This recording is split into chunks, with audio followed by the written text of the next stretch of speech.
और इस वक्त की बड़ी खबर, विपक्ष का सदन में हंगामा। विपक्ष हंगामा एक बार फिर से करता नजर आया। भादरा की घटना को लेकर अपना विरोध जता रहा है। तस्वीरें आपको दिखा रहे हैं। न्याय दो, न्याय दो नारेबाजी चल रही है। वेल में आकर विरोध जताया गया।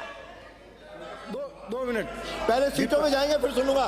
सीटों पे माननीय अध्यक्ष महोदय, पहले सब सीटों में जाओ। मैं आपके माध्यम से आप अपनी सीट पे जाओ। प्रदेश के अनुसूचित क्षेत्र के पहले सब जो नौजवान हैं उनकी पीड़ाओं को व्यक्त करने जा रहा हूं। माननीय अध्यक्ष महोदय, आज करीब 30 वर्ष हो गए हैं। नौजवानों की पीड़ा यह है, वो हताश और परेशान है कि उनको छात्रवृत्ति नहीं मिली है। माननीय अध्यक्ष महोदय, आज हमारे ट्राइबल क्षेत्र के अंदर हम लोग आर्थिक रूप से बिल्कुल कमजोर हो चुके हैं। हमारे पास फीस भरने के नाम पर पैसा नहीं है। ऐसी स्थिति के अंदर हमें छात्रवृत्ति पर बहुत बड़ी आशा और उम्मीद रहती है। माननीय अध्यक्ष महोदय, आज प्रदेश के अंदर 3 वर्षों से छात्रवृत्ति अटकी हुई है। पक्ष और विपक्ष दोनों का ध्यान मैं इस तरफ आकर्षित करना चाहता हूं कि नौजवान की पीड़ा को समझे, नौजवान का क्या दोष है।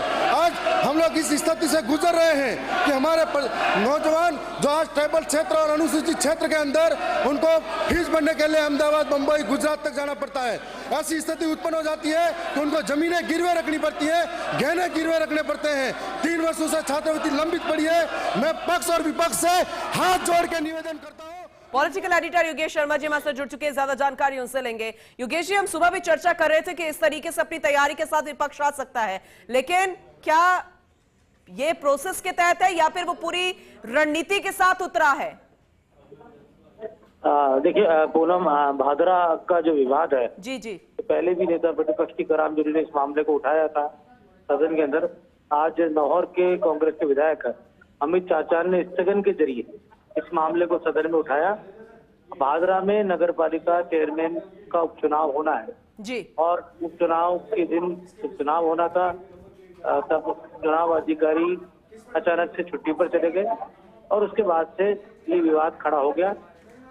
विपक्ष का ये कहना है कि छुट्टी की ना तो जानकारी किसी को दी गई। अगर चुनाव अधिकारी छुट्टी पर जा रहा है तो दूसरा कोई चुनाव अधिकारी आकर उस काम को करता और चुनाव कराता, लेकिन ना तो चुनाव की तिथि अगली घोषित की गई है और इस पूरे मामले को लेकर विसंगति पैदा हो गई। राजनीतिक दुर्भावना से ऐसा किया जा रहा है। तो कहा जा सकता है कि इस मसले पर 2 सवाल एक के बाद एक थे पूनम। पहला सवाल था नेता प्रतिपक्ष टीकाराम जूली का स्थगन था।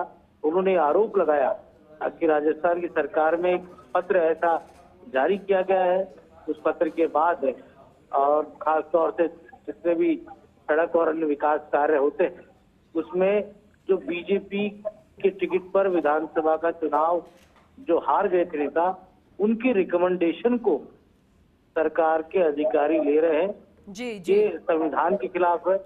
वहाँ का जो जनप्रतिनिधि है, जो वहाँ का ठीक है। अभी अंदर क्या चल रहा है वो तस्वीरें भी दिखा देते हैं योगेश जी, फिर आपसे सवाल करेंगे। बहुत शुक्रिया इस जानकारी के लिए।